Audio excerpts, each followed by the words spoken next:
इस सरकार में गुंडाई की चरम सीमा एकदम पार कर गई। इसमें कोई बचा ही नहीं है। बताइए ना, पुलिस विभाग सबकी सुरक्षा करती है, नेता गुंडा नहीं है तो क्या उसको पीट रहे हैं। इसी चुनाव में आपने देखा है पुलिस मुखदर्शन बनी है, सत्ताधारी लोग जो लोगों को पीट रहे हैं, तो ये गुंडई नहीं तो और क्या प्रवचन दे रहे हैं, क्या प्रसाद दे रहे हैं क्या लोग। 4 साल में तो सरकार 2 साल कोरोना से परेशान है। कोरोना से परेशान है तो उसका सरकार का कोई काम रुका क्या? सरकार का काम तो सब होता रहा, खरीद फरोख्त होती रही, वोटरों को खरीदा गया, सरकारें गिराई गई, सरकारें बनाई गई, सरकारें गिराई गई, सरकारें बनाई गई, उनका काम तो सब चलता रहा। जनता को कोरोना के नाम पे बस खाली रुसवा किया गया। बच्चे देखिए नौकरी नहीं पा रहे हैं। जब बच्चे नौकरी नहीं पाएंगे तो अपराध की दुनिया में जाएंगे।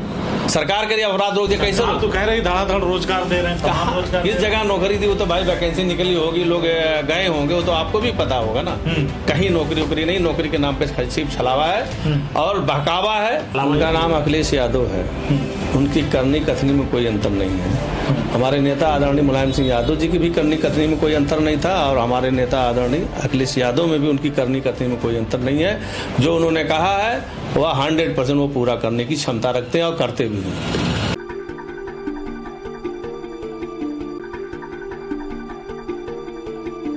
नमस्कार, आदाब। मेरा नाम वसीम है और इस वक्त हमारा खास कार्यक्रम अग्नि परीक्षा 2022, जिसे लेकर हम तमाम नेताओं से मिल रहे हैं, वो किसी भी पार्टी को हों, उनसे समझने की कोशिश कर रहे हैं कि आखिर इस बार किन मुद्दों पे काम करके उनकी पार्टी सत्ता में वापस आएगी या फिर उनकी पार्टी की क्या सोच है, जनता के प्रति उनकी पार्टी का क्या रुझान है या जनता उनकी पार्टी को लेकर के क्या सोच रही है। इन तमाम बिंदुओं पे हम नेताओं से मिल रहे हैं और वहीं जब आम जनता के बीच जा रहे हैं तो उनके मन को टटोलने की, उनकी नब्ज को टटोलने की कोशिश कर रहे हैं कि आखिर इस बार 2022 का सुल्तान कौन होगा, कौन बनेगा उत्तर प्रदेश का मुख्यमंत्री। इसी चीज को जानने के लिए हम समाजवादी पार्टी के कद्दावर नेता, जमीनी नेता और पूर्व ब्लॉक प्रमुख रानी की सराय इसरार अहमद साहब के पास पहुंचे हैं और उनसे जानने की कोशिश करेंगे कि 2022 का माहौल क्या है। 17 में भारतीय जनता पार्टी की सरकार आई तो समाजवादी पार्टी के कार्यकर्ताओं, नेताओं ने एक स्वर में कहा कि हम अपने काम को बता नहीं पाए, तो अब की बार क्या बताएंगे, जनता कैसे समझेगी कि इस बार वो सत्ता में वापसी करेंगे। इन तमाम बिंदुओं पे हम आपसे बातचीत करेंगे। तो देर न करते हुए आइए बातचीत का सिलसिला शुरू करते हैं। स्वागत है आपका। बहुत बहुत शुक्रिया, धन्यवाद। 2022 में बात हो रही है कि इस बार अखिलेश यादव की सरकार, अखिलेश यादव जी तमाम अपने सोशल मीडिया पे जब भी कोई पोस्ट कर रहे हैं तो लिख रहे हैं कि नहीं चाहिए भाजपा, इस बार 22 में बाइसिकल। लगता है वापस आएगी सपा? बिल्कुल वापस आएगी। समाजवादी पार्टी के राष्ट्रीय अध्यक्ष आदरणीय अखिलेश यादव जी जो कह रहे हैं वो सही है, लेकिन कुछ समाजवादी पार्टी में भी परिवर्तन करना पड़ेगा और जो वर्तमान सरकार है उस सरकार के कारनामे को भी उजागर करना पड़ेगा। यानी समाजवादियों को अपनी धार तेज करनी पड़ेगी। एकदम तेज करनी पड़ेगी। समाजवादी पार्टी की सरकार बनाने के लिए कुछ अपनी भी कुर्बानी देनी पड़ेगी। जैसे समाजवादी पार्टी के राष्ट्रीय अध्यक्ष अखिलेश यादव जी, जब हमारी सरकार थी, पूर्व मुख्यमंत्री जो अखिलेश यादव जी हैं, उन्होंने जो काम किया है वो एकदम निराला है। उसका कोई तोड़ ही नहीं है, कोई मुख्यमंत्री उस पाले को छू नहीं सकता। लेकिन वर्तमान सरकार जो भाजपा की सरकार है, इन्होंने तो कुछ किया नहीं, सिर्फ जनता के ऊपर महंगाई और भ्रष्टाचार, लूट घसोट थोप दिया गया। साहब कहाँ हैं आप कह रहे हैं कि भारतीय जनता पार्टी सरकार ने कुछ किया ही नहीं। उत्तर प्रदेश तमाम राज्यों में नंबर 1 आ रहा है, मुख्यमंत्री की वोटिंग लग रही है, आप कह रहे हैं कुछ किया ही नहीं। किसके कहने पे? जनता के कहने पे कि भाजपा के नेताओं के कहने पे नंबर 1 पे आ रही है? लग तो रहा है। नहीं, जनता अगर कह रही है, हवा में जबान में कहाँ स्मार्ट सिटी है भाई? खाली जबान से कहने से थोड़ी स्मार्ट सिटी हो जाएगी और प्रदेश हो जाएगा। उनके नेता, वरिष्ठ नेता हैं अमित शाह जी, अगर वो कह रहे हैं कि बहुत अच्छी व्यवस्था है तो वह भी उन्होंने उत्तर प्रदेश अपराध मुक्त हो गया, अपराधी मुक्त हो गया है। अब तो उनका ईमान जाने, वो दिल जाने और यहाँ की जनता जान रही है, यहाँ के व्यवस्थापक जान रहे हैं कि अपराध मुक्त हो गया, कि अपराधियों से भर गया है। आज कोई अपने आप को सुरक्षित महसूस नहीं कर रहा है। अधिकारी कर्मचारी बेलगाम है, वो जनता को लूटे जा रहे हैं, कोई पूछने वाला नहीं है कि ये क्या हो रहा है। जनता भी सबर मार के कह रही है कि इतना दिन गया तो 4-6 महीना और देख लेते हैं। अखिलेश यादव जी एक काम खाली कर दें तो अखिलेश जी की समाजवादी पार्टी की सरकार आने से कोई रोक नहीं पाएगा, क्योंकि जनता अखिलेश जी को ढूंढ रही है, अखिलेश जी को चाहती है। लेकिन वहीं समाजवादी पार्टी के कुछ नेता हैं जिनसे जनता खिन्न भी है। टिकट देने में अगर उन्होंने इस चीज की छटैया कर दिया कि हमको किसको देना है किसको नहीं देना है, तो मैं समझता हूं कि समाजवादी पार्टी की सरकार आने से कोई रोक नहीं पाएगा। अगर रणनीति में कुछ बदलाव करना, रणनीति में बदलाव करना, देखिए कुर्बानी, मैंने पहले कहा था कुर्बानी देनी पड़ेगी। और जो मोह माया है, जो वर्तमान विधायक हैं या वर्तमान बहुत वरिष्ठ नेता हैं, उनका जनता में बहुत अच्छी छवि नहीं है, तो उनको छांटना पड़ेगा। उनको छांट देंगे, जिताऊं टिकट देंगे, जनता जिसको पसंद कर रही है, अगर उसको देंगे तो टिकट मिलेगा, तो चुनाव 100% लोग जीत के जाएंगे। जब जीत के जाएंगे तो सरकार बननी तय है। और फिर उत्तर प्रदेश की खुशहाली का रास्ता तो सिर्फ समाजवादी पार्टी अखिलेश यादव के ही नेतृत्व में है, और किसी के नेतृत्व में नहीं है। सब लोगों ने देख लिया, भरपूर सरकार बना के देख लिया।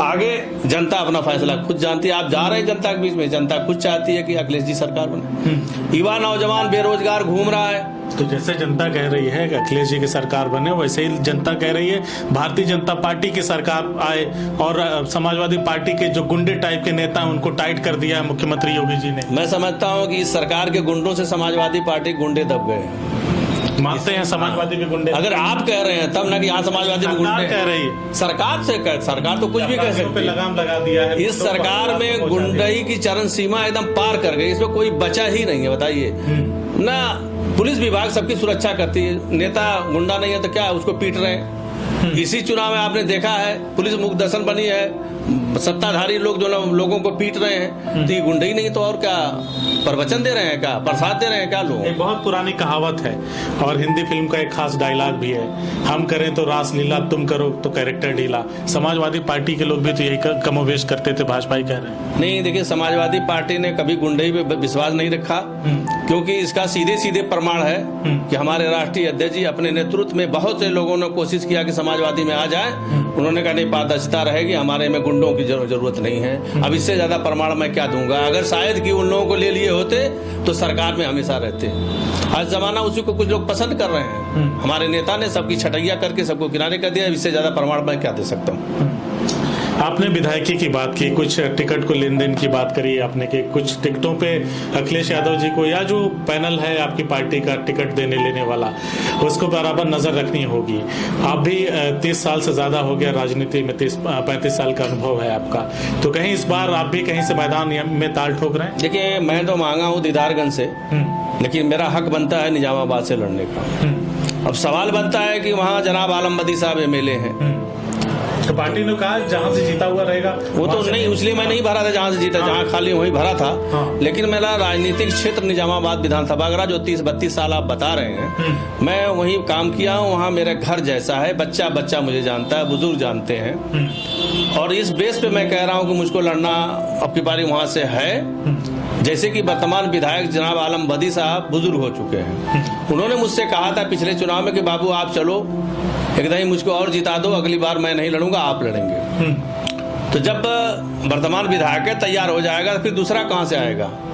फिर मेरी छवि किसी से खराब तो है नहीं कि अखिलेश जी नहीं इनकार करेंगे। आलम बदी साहब के ऊपर निर्भर करता है कि आलम बदी साहब कर क्या रहे हैं। मैं इंतजार कर रहा हूं, आगे जो होगी रणनीति देखा जाएगा। और चुनाव तो जनता मुझे चिल्ला रही है, आप जाइए क्षेत्र में, जनता चिल्ला रही है कि आप चुनाव लड़िए, बहुत दिन हो गया, बहुत दिन हो गया। और लोगों को ये आशा है कि इसरार के नेतृत्व में जो विधानसभा है और अखिलेश जी के नेतृत्व में प्रदेश रहेगा तो हमारा बहुत भला होगा। और एक बार मौका मिलेगा तो मैं बता दूंगा कि विधायक का कर्तव्य दायित्व क्या होता है और सेवा का भाव क्या होता है। लोक सेवा यानी कि निजामाबाद के भविष्य के विधायक की सारी जो राजनीतिक पृष्ठभूमि है वो इस बात पे तय है कि मौजूदा विधायक आलम बदी अगर कह दे कि ठीक है मैदान खाली है, आप ठीक है साहब आइए, तब वो तो कह चुके हैं। पिछली बार हमसे कह के आए हैं और वचन दे के आए हैं कि ये मेरा चुनाव आखिरी है, चलो लड़ा दो, अगली बार मैं नहीं लड़ूंगा, तुम्ही को लड़ना है। तो वो तो कह चुके हैं, अब अपनी बात पे कितने खरे उतरते हैं, कहने उतरते। आलम बदी साहब बहुत ही स्वच्छ छवि के हैं, ईमानदार नेता हैं, अपनी जबान से पलटते नहीं। तो लगता है आपको कि राजनीति में ये बात अक्सर कही जाती है कि लोग वक्त देख के पलटी मार जाते हैं, तो आपको लगता है कि आलम बदी साहब अपनी इस बात पे कायम रहेंगे कि इस बार आप? जब वो स्वच्छ नेता है, ईमानदार नेता है, अपनी बात पे कायम रहने वाले हैं, तो पिछली बार उन्होंने वादा किया मेरे साथ अपनी जबान पे कायम रहे, तो मैं समझता हूँ। आपको क्या उम्मीद है? मुझको तो लगता है कि रहना चाहिए, उनको रहना चाहिए। रहेंगे तो उनका भी सम्मान बनेगा, मेरा भी सम्मान बनेगा, नहीं तो ये जनता उनको भी कुछ कहेगी, मुझको भी कुछ कहेगी। तो अब अपना वकार सम्मान सबको बचाना है, तो फिर अपने वादे पे लोग खरे उतरे। चलिए, एक सवाल है, हालांकि इस बारे में आपसे नहीं पूछना चाहिए, लेकिन फिर भी पूछ रहा हूं, क्योंकि जब हम अग्नि परीक्षा की टीम के साथ जगह जगह जा रहे हैं, चौराहों पे, चट्टी चौराहों पे जा रहे हैं, लोगों से पब्लिक ओपिनियन में पूछ रहे हैं इस बार आपके क्षेत्र के लिए कौन विधायक, तो अक्सर मैंने देखा कि युवा वर्ग आपका नाम ले रहा है, इसके पीछे क्या वजह है? देखिए, युवा वर्ग नहीं नाम ले रहा है, वहाँ औरतें, बच्चे, बुजुर्ग, जो भी सभी लोग नाम लेंगे, क्योंकि मैं उनके बीच में रहा हूँ। मैं एज ए नेता की हैसियत से नहीं, मैं एक सेवक, एक बेटा की हैसियत से मैं काम करता हूँ। लोगों को लगता है कि इनके साथ रहने में, इनसे बात करने में अपनापन है, और जहाँ अपनापन रहता है इंसान वहीं जाता है, और अपनापन तो जानवर पाके चला जाता है, इंसान क्यों नहीं जाएगा। और मैंने भी उसको अपने घर जैसे संवार कर रखा हूँ, अपने घर जैसा लोगों से व्यवहार करता हूँ, उनके सुख दुख में हमेशा खड़ा रहता हूँ। एक बार आवाज देते हैं तो मैं लब्बैक करके उनके साथ खड़ा हो जाता हूँ, और भविष्य में भी यही संकल्प लिया हूँ कि जब तक मैं जिंदा रहूंगा, अपने क्षेत्र या जिले की भी जनता की जहां आवश्यकता होगी, मैं उनके लिए खड़ा रहूंगा। तो बार बार लोग अखिलेश यादव को लेकर के बात करते हैं कि आजमगढ़ में नहीं आते, तो आपने खड़े होकर के कहा कि जब तक सपा के सिपाही आप जैसे हैं तब तक उनको आने की कोई जरूरत नहीं। तो राजनीति में आजम खान का जो एक गैप आया है, एक शीर्ष क्रम के नेता है, तो उनके लिए क्या कहेंगे? क्या यहाँ से खड़े होकर ये कह सकते विश्वास के साथ कि हम हैं तो आजम खान साहब की जरूरत नहीं? देखिए, आजम खान साहब हमारे लीडर हैं और रहेंगे, और हमने जब से राजनीति में कदम रखा तब से भी उनको नेता माना। समाजवादी पार्टी की बुनियाद रखने में उन लोगों का काम हाथ है, उन लोगों ने बुनियाद रखी है। और अखिलेश यादव चाहे बाद में आए हैं, आजम खान साहब पहले से थे। आज अखिलेश जी के नेतृत्व में सभी लोग काम कर रहे हैं, चाहे आजम साहब हो चाहे हम लोग हों। और आजम खान तो दूसरा नहीं बन सकता, लेकिन आजम खान साहब की कमी भी हम लोग नहीं पूरी महसूस होने देंगे। जितनी हमारी ताकत है हम लोग उस हिसाब से खड़े भी होंगे। आजम खान साहब सिर्फ मुसलमान के लीडर नहीं थे, हर कौम के लीडर थे। उसी तरह से हम लोग भी उनकी रहबरी में, उनके नेतृत्व में हर वर्ग के लीडर हैं, हर वर्ग के सेवा करने के लिए तैयार हैं। हमसे जो भी कोशिश होगी हम पूरी करने की कोशिश करेंगे। क्या लगता है, 10 विधानसभा सीटें हैं आजमगढ़ में, इस बार आजमगढ़ में समाजवादी पार्टी का क्या प्रदर्शन है? मैं समझता हूं, मैंने पहले भी कहा था कि अगर हमारे राष्ट्रीय अध्यक्ष जी जरा से भी सूझबूझ से काम लेंगे, जांच पड़ताल करा के, ये ना देखें कि ये वर्तमान विधायक है कि पूर्व विधायक है, अगर उनका टिकट काटने का काम करेंगे, सही टिकट देने का काम करेंगे, तो 10 सीट हम आजमगढ़ में जीतेंगे, इसमें कोई शक नहीं है। तालमेल कैसा है? तालमेल बढ़िया है। तालमेल, पार्टी के नेताओं का रुझान क्या है, उनका तैयारी क्या है 22 के लिए? देखिए, 22 के लिए की तैयारी है, लेकिन रहेगा सवाल, अभी तो सब लोग कोरोना और इस कोविड में सब फंसे हुए थे, अब जाके फुर्सत मिली है, अब सभी लोग अपना जो है प्रदर्शन करेंगे, अपना जनता के बीच में जा रहे हैं, अपनी बात कह रहे हैं लोग। लेकिन जनता का जो रुझान है उस पर मैंने कहा अंदरूनी बात है, ये ओपनली बात नहीं है, उसमें कुछ लोगों को टिकट काटना पड़ेगा उनको, तब 10 सीट पाएंगे, नहीं तो नहीं पाएंगे। यानी कि टिकट के बंटवारे में सूझबूझ से काम लेना। बिल्कुल। और आजमगढ़ जिले के नेताओं का भी यह कर्तव्य दायित्व बनता है कि सही बात अपने नेतृत्व को बताएं। अगर सही बात नहीं बताएंगे तो समाजवादी पार्टी और राष्ट्रीय अध्यक्ष के साथ धोखा करेंगे, और धोखा करने वाला किसी का नहीं होता, फिर उसको बख्शा भी नहीं जाए। चलिए, एक आखिरी सवाल आपसे। अक्सर आप लोग आरोप लगाते रहते हैं कि भाजपा अगर कहीं से जीत जाती है तो ईवीएम से जीत गए, मतलब आप लोगों को दूसरों पे विश्वास नहीं है। आप लोग जीते तो सब फेयर एंड लवली वाला मामला है, दूसरा जीते तो ईवीएम की सेटिंग है और तमाम चीजें हैं।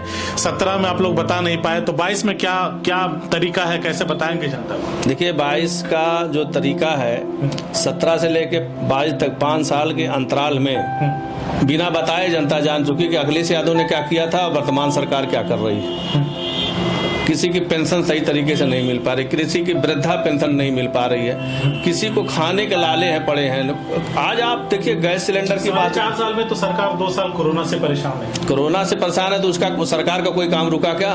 सरकार का काम तो सब होता रहा, खरीद फरोख्त होती रही, वोटरों को खरीदा गया, सरकारें गिराई गई, सरकारें बनाई गई, सरकारें गिराई गई, सरकारें बनाई गई, उनका काम तो सब चलता रहा। जनता को कोरोना के नाम पे बस खाली रुसवा किया गया।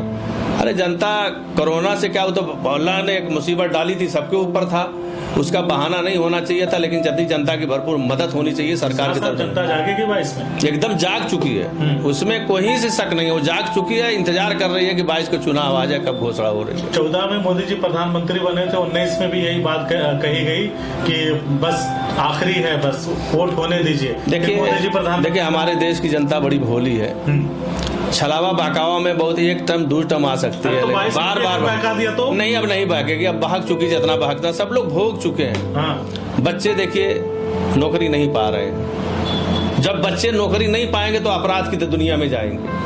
सरकार के लिए अपराध रोक दे, कैसे? आप तो कह रहे हैं धड़ाधड़ रोजगार दे रहे हैं, कहाँ रोजगार किस जगह नौकरी थी? वो तो भाई वैकेंसी निकली होगी, लोग गए होंगे, वो तो आपको भी पता होगा ना। कहीं नौकरी वोकरी नहीं, नौकरी के नाम पे सिर्फ छलावा है और बहकावा है। और युवा वर्ग चाहे किसी कास्ट का हो, वो सब लोग जानते हैं कि अखिलेश यादव की सरकार में ही सबका भला है, सबको नौकरी अखिलेश सरकार में मिलने वाली है और किसी सरकार में मिलने वाली नहीं। बातें रोजगार पे आई तो मेरी जिज्ञासा बढ़ती गई। एक सवाल और, अखिलेश जी ने कहा कि जैसे ही सरकार बनेगी समाजवादियों की पहली दस्तखत हुई, तेजस्वी यादव वाला हाल, 10 लाख नौकरी देंगे, 300 यूनिट बिजली फ्री कर देंगे, शिक्षा मित्रों को तत्काल पुराने पैटर्न पे लेकर के आ जाएंगे, उनकी बहाली होगी, जो तनख्वाह मिलती थी। लगता है कि वादे पूरे हो पाएंगे या खाली छलावा? उनका नाम अखिलेश यादव है, उनकी करनी कथनी में कोई अंतर नहीं है। हमारे नेता आदरणीय मुलायम सिंह यादव जी की भी करनी कथनी में कोई अंतर नहीं था और हमारे नेता आदरणीय अखिलेश यादव में भी उनकी करनी कथनी में कोई अंतर नहीं है। जो उन्होंने कहा है वह 100% वो पूरा करने की क्षमता रखते हैं और करते भी हैं, पूरा करेंगे। हाँ। तो देखा आपने, हमने बात किया समाजवादी पार्टी के नेता से और पूर्व ब्लॉक प्रमुख भी रहे हैं आप, इसरार अहमद साहब से हमने बातचीत किया। बड़े ही बेबाकी से उन्होंने हमारे हर एक सवाल का जवाब दिया। अग्नि परीक्षा टीम का सफर जारी है, मिलते रहेंगे, चलते रहेंगे, ऐसे ही लोगों से मिलकर उनकी बात को आप तक पहुंचाने का काम करेंगे और जनता की बात को आप तक पहुंचाने का काम करेंगे। आप लोग उस बात को अपने पार्टी के शीर्ष नेतृत्व को पहुंचाने का काम करेंगे। ये कारवां ऐसे ही चलता रहेगा। आप लोग देखते रहिए अग्नि परीक्षा। शुक्रिया। CIB इंडिया न्यूज की सभी खबरों को देखने के लिए लाल रंग की बटन को दबाकर चैनल को सब्सक्राइब जरूर करें, घंटी जरूर दबाएं ताकि हमारी सभी खबरों के नोटिफिकेशंस आप तक पहुंचते रहें।